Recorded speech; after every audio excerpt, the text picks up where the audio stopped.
What do you think of that? What do you think of that? Oi. So, I am trying to figure out how to get this Zoom to work. I'm up here on the top of a parking garage, trying to record a nice new outro and intro for Finally Friday, which you will see Friday. On this coming Friday, you'll see this. Okay, so if you haven't seen the last video, not much has changed. A few things that did change. So, I mean, I can... Okay, that didn't work. It was 95 outside yesterday. It's the next day. It's still 95. I'm still tired for no reason. And I was sweating so much, it was like standing in a swimming pool. It was so gross, but it was 95, like 100% humidity. And then I was wearing my winter jacket because it looks cool, okay? I decided I wanted to bear with it, do it for the shot. So I recorded it outside the next day. Now that I'm inside, there's AC. Now I can just chill, literally, and show you the bike. So I've done a walk around of my Super Duke in here before. So this is a rehash. I'm going over a few things that I've changed for the heck of it and because I think there's some stuff that some of you want to know, and here you go. So a small thing first, there are mounting bolts that are optional for the luggage system, and I have the luggage system for this bike. These are normally silver, and there's a third one, a third nut like this that goes on the passenger peg. I take the passenger pegs off. So I had all 6, 3 on this side, 3 on that side painted. Not necessary, I just decided it looked better because, you know, more black. This is the original hardware. Quite frustratingly, somehow when I had these out to get painted, I lost one of these 2 bolts. So I had to go to the store and get new ones, but I didn't get rust proof, and I suck at that. So like I got black without prioritizing something that wouldn't rust, and so that's bad. And I gotta replace it. I have the same issue up here, and I guess I'll go into this now. So I used to have this X-Grip ram mount right here, and I have a gas tank mount, so it basically replaces 2 or 4, it depends on which bike you have, but it had longer bolts that went here. So when I took it out, I needed to put in some replacement bolts. Same issue, I got black ones, so not rust proof. Whoops, so I should probably do something about that. I wanted to talk about what I did with this X-Grip. Something I've done on my bikes and also in my Jeep. My Jeep has this same X-Grip like up on the side. Something I've done is I get a thin wireless charging pad, and you can kind of see the original base, how small it is. It's probably 2 inches in diameter. This is like 4 inches. And so I had the idea, like, why don't you just put like a really thin wireless charging pad at the base of the X-Grip, because it can still, you know, move around it. And that way, instead of plugging in the power cord into the phone, so whenever you take the phone off and put it on the bike, instead of doing this, you just have it on the charging pad and there you go. So that's that. This is the same tank mount that I used. It works great and all. It looks fine, and I decided to keep it on this bike, but the thing about the way it looks, it just kind of makes the phone hover way up here, which I think is dumb. Like if I had it my way, it'd be as close and as tightly put in as possible, like right here. In fact, I could still do the same mount I put over here, so I want to talk about this one. I stuck my phone on here really quick just so you can see how it looks. Like, it used to be that, you know, that would be hovering up here, which isn't terrible, but that is so much better looking. So I only had the idea from a stranger. I went to a bike meetup in the morning one Saturday, and one other guy there had a Duke like mine, and he came up and he had something like this. So I was like, dude, that's awesome. What is that? He goes, it's a ram mount. Like, yeah, but how is it mounted? And he showed me. I'm gonna take this off here so you can see. It's hard to do with one hand because you're supposed to use 2. So, meh. Okay. So this ram mount just replaces one of your 4 handlebar bolts. So on this bike, you can see the 4. It just replaces one of these with a longer one.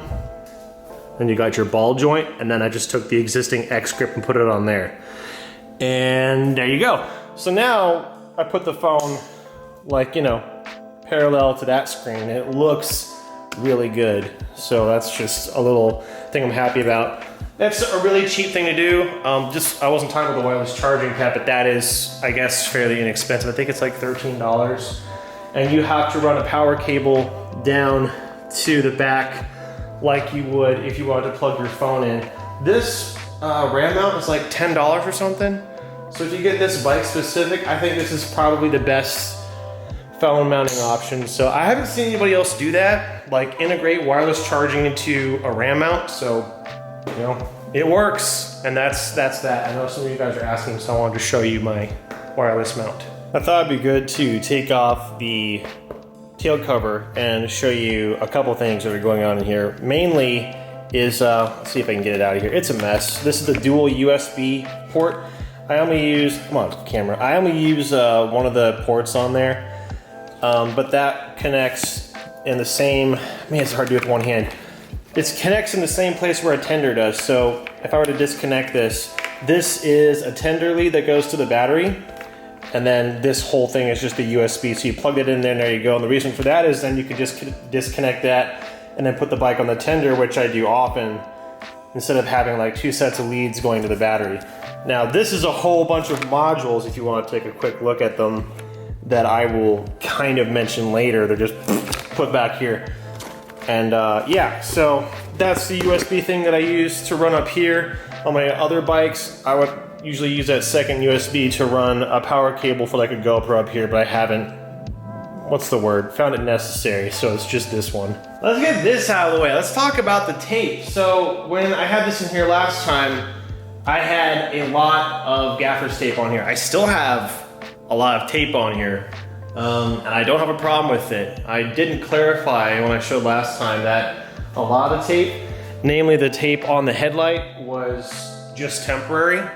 The headlight's done. I'll show that off really quick and then talk about what's going on with the tape.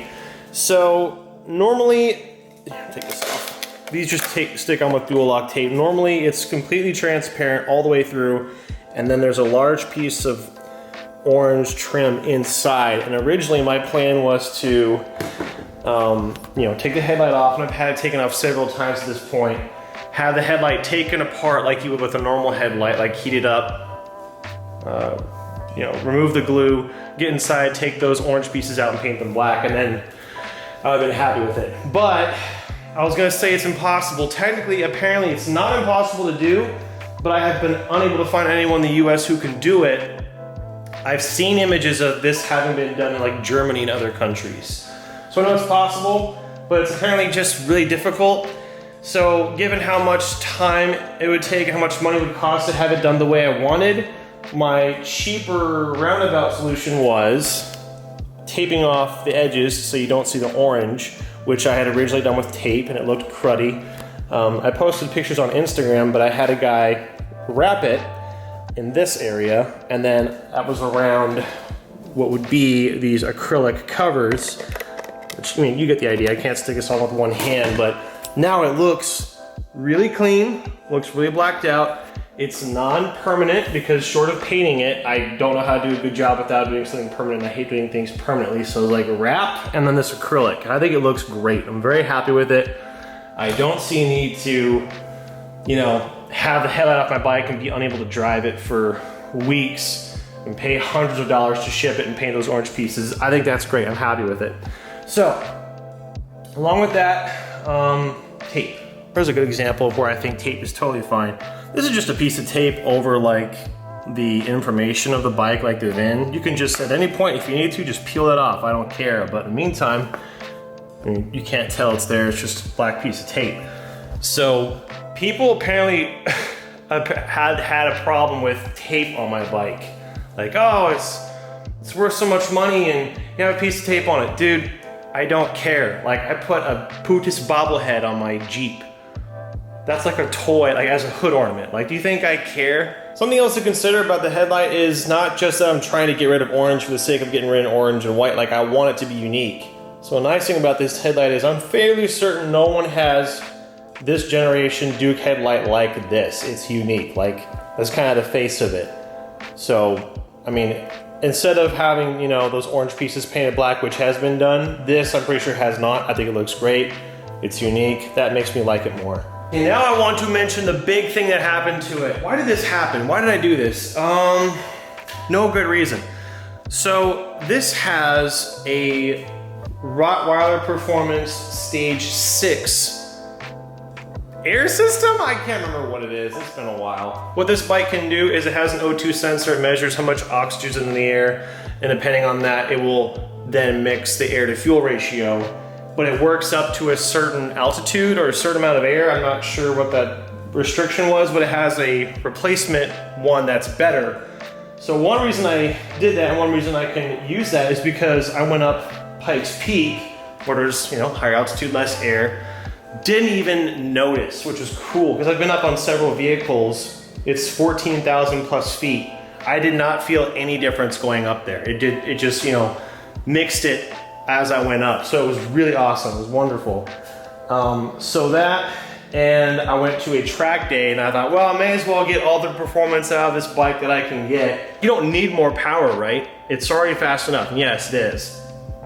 But I can feel the difference, and I like it. And the reason I was able to justify is because I'm planning to keep forever. So let me try to show you really quick. It's buried in there, but you can see the orange strip on the air box in there, and it goes all the way back there. The fitting had to be cut and welded to make this fit. There's one here, and there's one back in there. The only thing I could do now to this bike, and I'm not ruling it out, I just don't think it's gonna happen, is carbon fiber.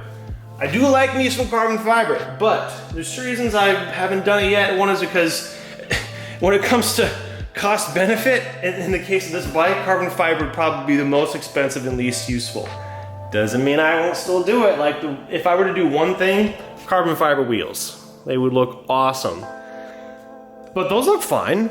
And I care about how things look, and I don't know. I mean, the moral of the story is, there's not much else to do to make this bike as best performing as it can be, except for carbon fiber, which I'm not planning to do, but it'll probably happen. There is one other thing I wanted to show. I don't think I've shown it yet, like in a video like this, and that is the windshield.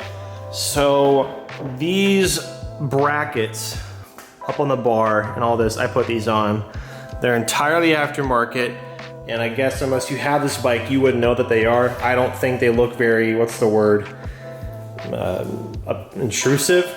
I wanted a windshield because, for the same reason that I wanted the luggage mounts on there. I like the option of being able to, you know, use it as a, what would you call that? A touring bike, that's not the right word, but I want to do long road trips on this bike, but I want it to stay like a Street Fighter. So I was like, well, if you could keep it modular, if you could make it transform, awesome. So the saddlebag system works that way. I said, I will get a windshield for long highway rides if I can make it go on and off easily. So this one works really rather well. So here's the shield. It's just 4 bolts that go in there. It takes less than 5 minutes. You line it up to that. Let's see if I can hold it up there. And it's not big, but it obviously helps. And it doesn't look terrible either. So when I go on a ride that I deem long enough and I'm not too lazy, I spend less than 5 minutes bolting those on. And yeah, that's a nice little thing I have. I'd say it's definitely worth the money, considering that I, you know, do the highway riding enough to where I go, yeah, put that on there. So that's another little thing too. I'm sure somebody has this, but I don't know that anybody has this on here for the purpose of taking it on and off frequently. I do want to give some of my thoughts on the bike because I realize some of you watching this might be looking to get this bike, as I know when I was looking at getting it, I watched every Super Duke video I could find on YouTube, which kind of helped me out. I think that a review essentially would be better in a different video, but I do want to, for those of you who want to know what it's like, tell you, I've owned over 5, not 10 motorcycles, but a few. This is my favorite one I've ever had, which is easy to say because it's the most expensive bike I've ever had. Typically you get what you pay for. It's the only bike I've bought new, not that that would matter, because you could very well get this used, but I did get a good deal when I got it new, so that kind of made it worth it for me. 2 things that prompted my search for this bike, mainly was the fact that my knee was really bugging me on my bikes. It just would cramp and hurt really bad, and I was like, I think I need a bigger one. So I did a quick search for something that I wanted, a bigger naked bike. Yeah, that looks good. There you go. A big bike, a naked bike, it looks good because I was starting to like nakeds. I always thought the Duke was cool. try one out. And I was like, I think I want this, so I got it. And now I'm like, yes, this is the right bike for me. I mean, I haven't ridden every bike that exists. I'm sure there are other bikes I like. I like my 650 still, but like for what I wanted, this is excellent. It's way more power than you'll ever need unless you take it to like a track. Like for me, I guess I'm an enthusiast. I can appreciate the power and I do use it occasionally. It's not like I'm just someone who has one on the side, like, yeah, I kind of feel like no, riding bikes is kind of my job. So I can justify getting the power, but it's more power than you'll ever need. But the cool thing about the power is how do I say this? It's never too much because you can always be lazy with it. Unlike a super sport where you're kind of going 35, you just, like it wants to go and you're like, this one you can be lazy and you can be comfortable, but then you can just rip and destroy anybody on the street, which is just so fun. It's just so fun. I know this video is getting long. Like I said, I don't want it to be a review, but do me a favor, in the comments, please let me know if you, one, have questions, hopefully I can help you out, and two, if you want more, like if you want a different video, like if you want an actual review, I'd consider doing that. This video has two purposes. One, to let those of you know who like the bike know what's going on with it, and secondly, those of you who are looking at Dukes in general want to know if it's a good, more about it. There you go. So hopefully this has been helpful or interesting. So communicate with me in the comments. Thank you for watching. See you later. Bye.